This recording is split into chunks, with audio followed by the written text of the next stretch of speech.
I was on my knees, dust cloth in hand, sliding a box back under his bed when it caught my eye.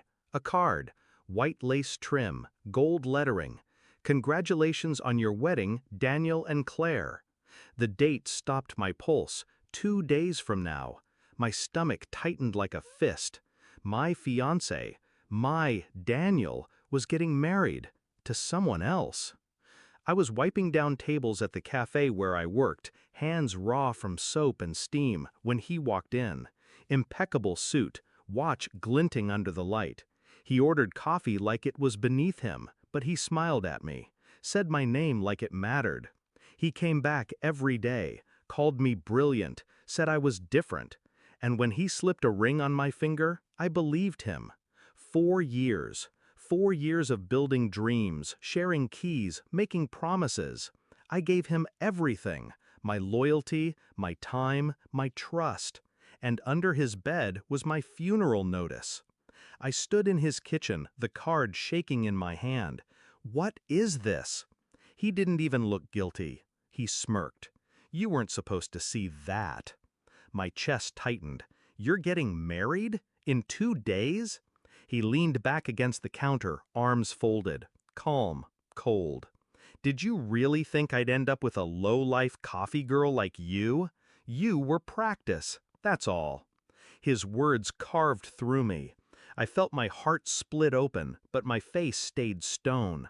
He mistook my silence for defeat. He was wrong. Rage wanted me to scream, to claw, to ruin. But rage is sloppy. I needed precision. He prided himself on appearances, on the image of perfection. That would be my weapon. I dug, found Claire, his bride-to-be, online.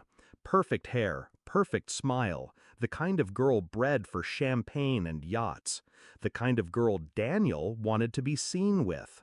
I learned everything about her, where she worked, her family, her friends, and in the cracks of her perfect life, I slid the truth like a blade. Screenshots of his messages to me, pictures of us together, receipts dated only weeks before, evidence of the double life he thought he buried under charm. I didn't send them all at once, no. I dripped them, slow, deliberate. A message here, a photo there, enough to plant doubt, not enough to stop the wedding. Because I wanted the stage. I wanted the world watching when the mask came off. The church was drenched in white flowers. Guests in suits and silk filled the pews. Cameras ready to capture the fairy tale. I wore black. I wanted to look like the shadow he never saw coming. He didn't notice me at first, too busy smiling for photographers, playing the perfect groom. But when his eyes caught mine, he froze. Just for a second.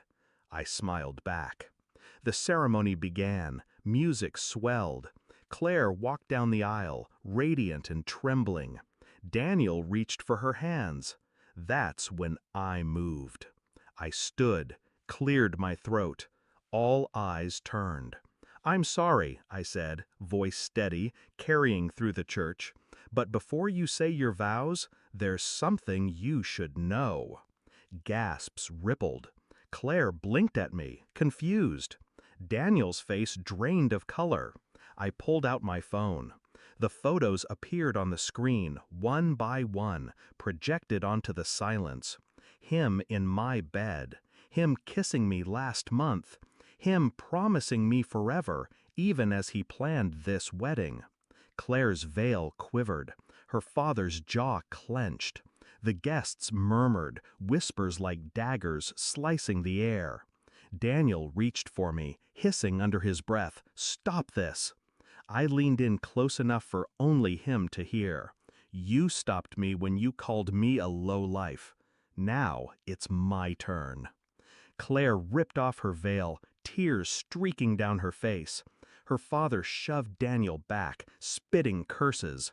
Guests snapped photos, videos, his humiliation captured from every angle.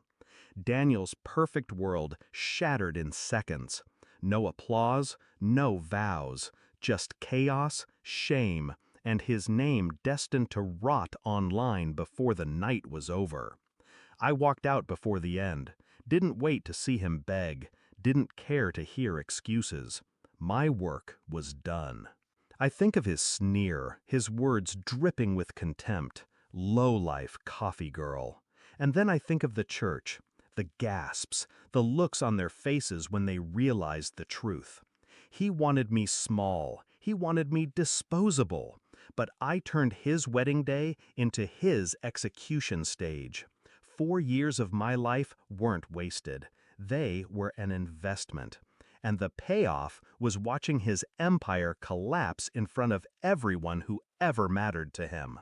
That's my closure. And that's his forever haunting.